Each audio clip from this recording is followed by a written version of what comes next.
So now let's welcome in our guest for the AL West. He is a massive, massive fan of the Seattle Mariners and the other half of the Cespedes Barbecue Boys. So Jordan Shusterman, let's bring him in now. Welcome back in, my friend. Thanks for joining me. Always a pleasure, Ben. Yes, I'm trying to be as wide ranging as possible here. Very happy to be back on, and I'll try to keep my bias in check here as a Mariners fan. Yes, Jordan is a massive Mariners fan, so I am fully expecting every single thing we talk about to be Mariners related. All right, Jordan, AL West this year got better, a lot better. So let's go over some storylines this year, some things to watch this year in the AL West. What do you got for me? So you're leading into this perfectly for me, Ben, because to your point, the AL West got a lot better. And the three things that I'm watching, the top things, let's go to those teams that got better. Let's start with my Seattle Mariners, okay? Because what I'm most interested in here is, yes, they definitely got better. They signed the Cy Young Award winner. They traded for multiple All-Stars, Adam Frazier, Jesse Winker, Eugenio Suarez, who has more homers than any player in baseball over the last 4 years. But they won 90 games last year through a lot of luck. And 90 wins is going to be hard in a division that obviously improved. And so I'm wondering, like, they got better, but can they even still win 90 games again? And I don't know. I think that they're going to be in that mix for one of those wild card spots, but I think that the lineup is still not super duper deep. It looks way better than it did last year, and they also had so much bullpen luck last year too. I mean, it is a good bullpen, but the injuries have already started to pile up, losing Sadler and Giles to start the year. So I think the Mariners got better, but I still can't believe that they're going to win 90 games again. So I'm trying to stay optimistic, but that's definitely one of the first things I'm looking out for. Well, you are more than welcome to stay optimistic on this show whenever you want, okay? We love the optimism around here. I'm actually more optimistic, if possible, about the Mariners than most because I think the Mariners got a lot better. Now, I'm also understanding of the fact that I do believe, I don't know if luck is the word, but for them to win the 90 games they won last year, they definitely had some good fortune on their side. Their run differential was obviously low. So I feel like people look at that. In my opinion, Jordan, the Mariners got a lot better.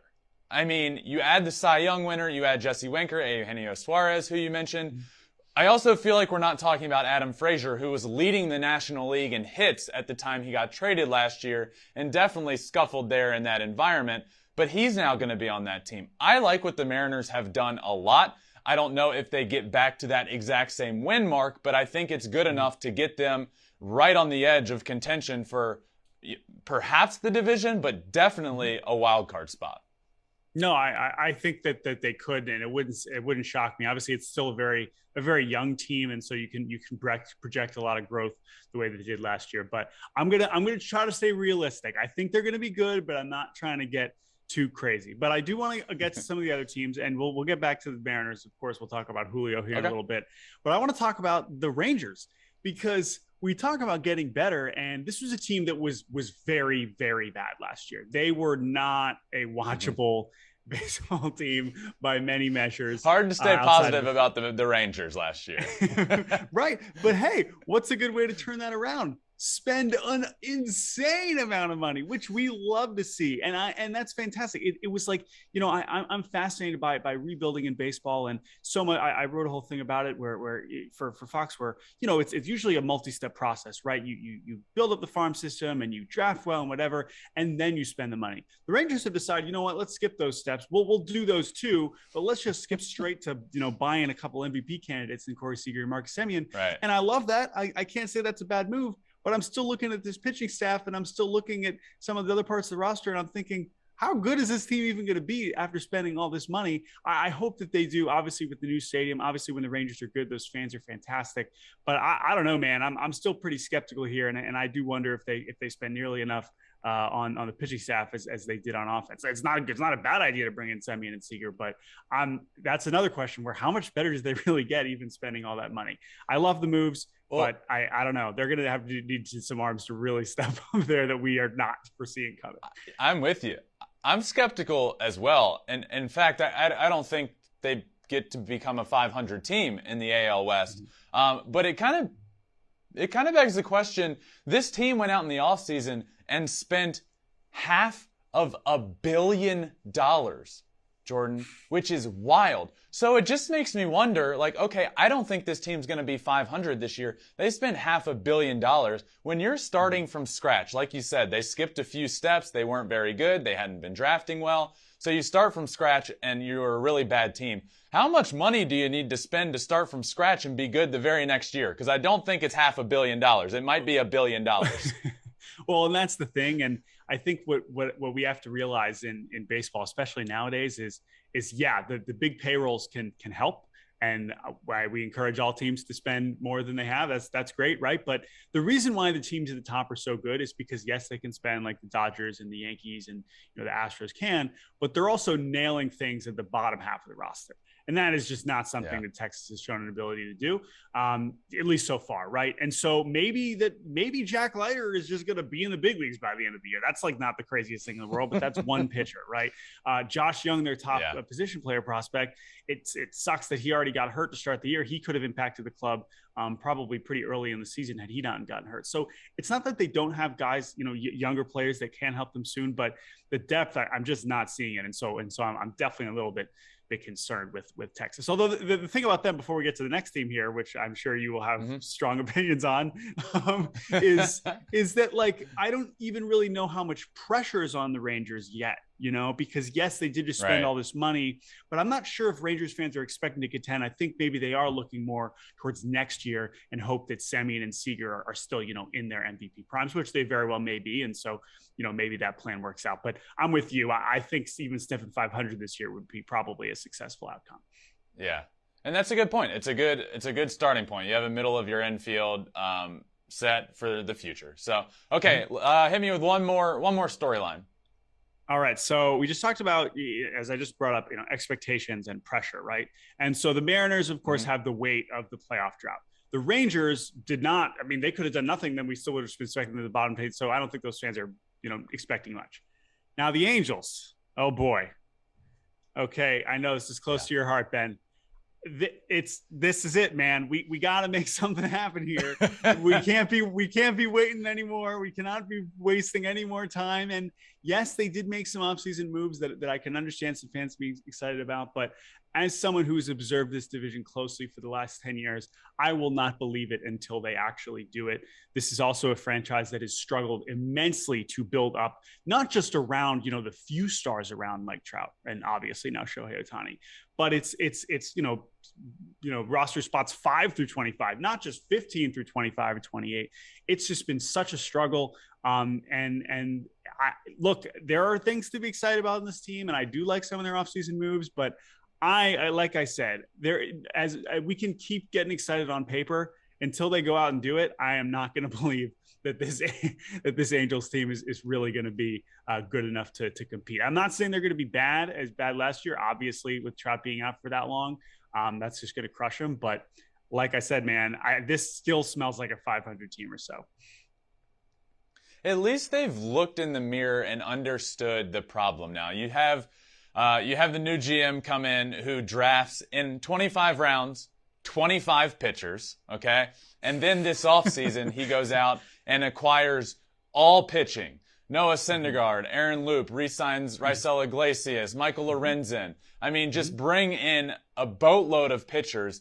And Jordan, it's bound to help. I'm not going to say that they're going to be a playoff team, but they have the two best players in baseball, Mike Trout and my friend Shohei, who you've probably heard of. And they bolstered the pitching side of things. So, look, the Astros are going to be good in the AL West, but I at least think the Angels can compete now, at least a little bit over the 500 mark. That's my hope. I want to see them good. And I think they're a team that, I don't think this is a stretch to say this. You, even as a Mariners fan, you're a fan of a rival team in that division. Everybody wants the Angels to be good. Everybody wants Mike Trout and Shohei to get to the playoffs at some point. And I'm sure you don't want it at the Mariners' demise or instead of them, but they're just a team that people want to root for and hope they are good. Oh, well, here's the thing, man. Like, you're totally right. And I'm not this way. To me, it's like the Mariners have been, terrible for all these years over the last decade. Why weren't you making the postseason then? Now it's like I'm expecting the Mariners to get in. Now we gotta. I'm not gonna say, oh, now the Angels can get it. No, I'm kidding. Obviously, I agree with you, and obviously for the good of the sport, it would obviously be better to have them in the post. So I agree with you. But all that said, Ben, let's get to the division winner. I mean, come on, still the Astros. So your division winner, despite all of this, is the Houston Astros. Yeah. Again, this is the same thing as I talked to you with the NL East yesterday with the Braves. These other teams made a lot more moves, but Houston is still so good. And I was screaming it from the rooftops for all of last season.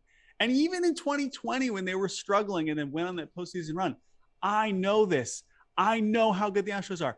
The Mariners are like 2-50 in Minute Maid Park over the last 5 years, and that's barely an exaggeration. Okay, this team is incredible. It is still incredible, even without Carlos Correa. Now you got Justin Verlander back. I think you know a little bit about him. But it's not even just like the stars. It's just it is a deep team. This is a team, unlike these other teams, that has clearly been able to develop players in the bottom half of the roster to be legitimate contributors. And I'm still a huge believer that this is one of the best lineups in baseball and still a pretty deep pitching staff.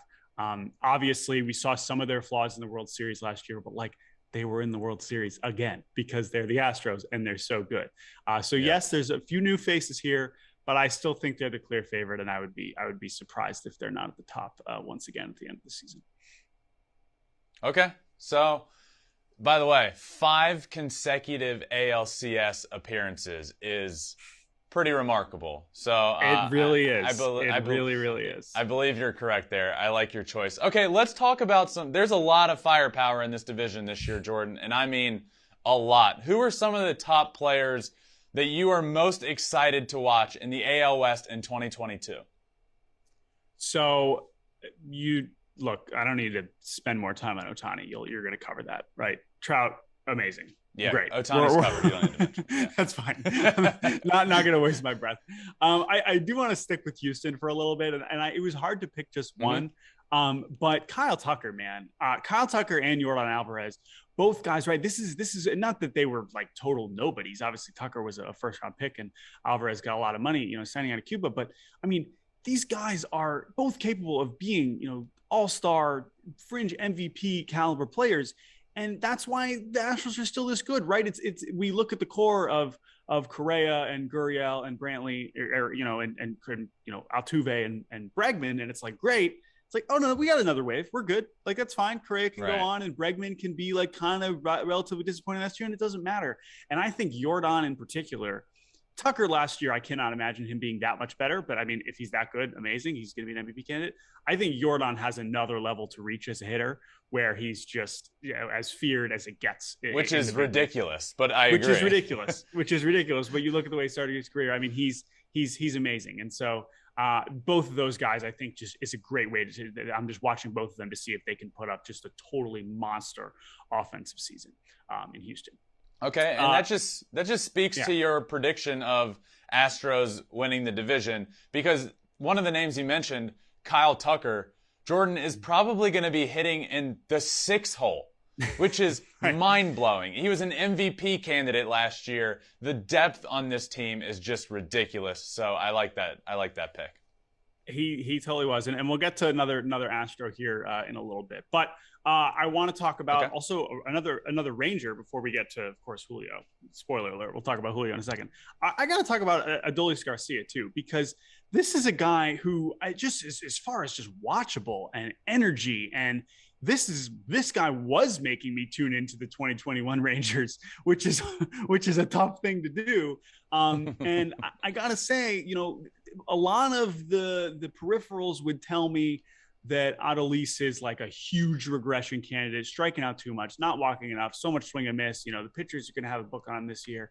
And I think that's very possible. But I also think that just like the swagger, the energy that he plays with is so infectious. And now that he has a little bit more help, I'm so excited to watch Adolis Garcia. He had some of my favorite moments of last year, both defensively and offensively, and I think he deserves way more love than he got. But again, don't blame people for not watching the Rangers last season. So got to shout out Garcia. Okay, I like that. I hope for the sake of baseball and for the sake of the Rangers that he is more like the player that we saw in the first half of last year. All right, so hit me with one more top player that you are excited to watch this year.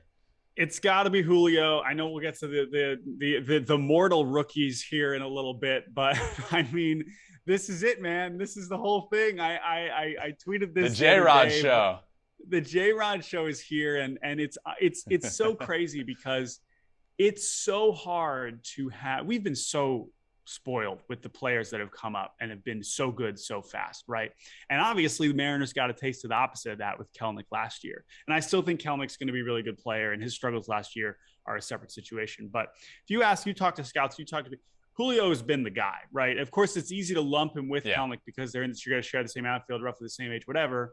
Julio's been the guy since he was 16. And to kind of play with the level of confidence and bravado that he does and back it up every step of the way, he has never, I mean, he really has not struggled like at all at any point. You look at his minor league track record, you look at him carrying the Dominican team to the bronze medal in the Olympics as the youngest player on the field. Like he is amazing on the field. He is amazing off the field. And this is it, man. I mean, everything about the Mariners in the way that we've seen the fortunes and the kind of the narrative around the Blue Jays with Vlad, the Braves with Acuna, the Padres with Tatis, and obviously the Nationals with Soto. Like these players are capable of single-handedly kind of raising a team to a different level. And Julio could do that. And if that happens, then we're having a whole different conversation about the 2022 Mariners. And dude, it's a lot of pressure, but I wouldn't shock me. Just wouldn't shock me. That's all I'm gonna say. It just wouldn't shock me. So I'm excited, but trying to stay realistic. Try to. You put that. No, I really like how you put that. And I know you could go on for hours about Julio Rodriguez, but I like what you said. What Soto is to the Nationals, Tatis to the Padres, Acuna with the Braves. This could be the Mariners guy. He is the definition. And I talked about this a little while ago with Bobby Witt Jr. Julio Rodriguez is the definition of a super prospect, and he is a guy that the entire world should be very, very excited to watch. So I'm glad you put him in this category. But before I let you go, I do want to ask you another question about players that aren't as well known. Some under-the-radar players, some rookies, some top prospects that people need to know their name. Jordan, give me a few of those guys. All right, so I'm going to give you. Let's start in Seattle again because I think they just announced he made the team, and obviously Julio and Kelenic and the hitters usually get the acclaim, which makes sense. But Matt Brash is a dude, and what this guy was able to do last year, rising from he was a player to be named later in a trade after the Austin Nola blockbuster in 2020. This was like, basically they were like, hey, we'll send you Taylor Williams too. Just give us this random pitcher from Niagara University that's barely pitched. And Padres were like, sure, yeah, take him, Matt Brash. And then a year later, he was called up at the end of this year last year. He didn't end up making it into a game, but I talked with the AL or NL East preview about Max Meyer's slider. And in terms of breaking balls too, Matt Brash, I mean, this thing is just vicious. And it is one of the more aesthetically pleasing breaking balls you're going to see in all of baseball this year. And also he's running up in the mid-90s. So it's kind of a herky-jerky, kind of a violent delivery that sort of screams reliever, but he won the fifth starter job, and I'm excited to watch Matt Brash pitch. He's going to be – I don't know if he ends up being a starter long-term, but he's definitely going to help the Mariners very quickly this season.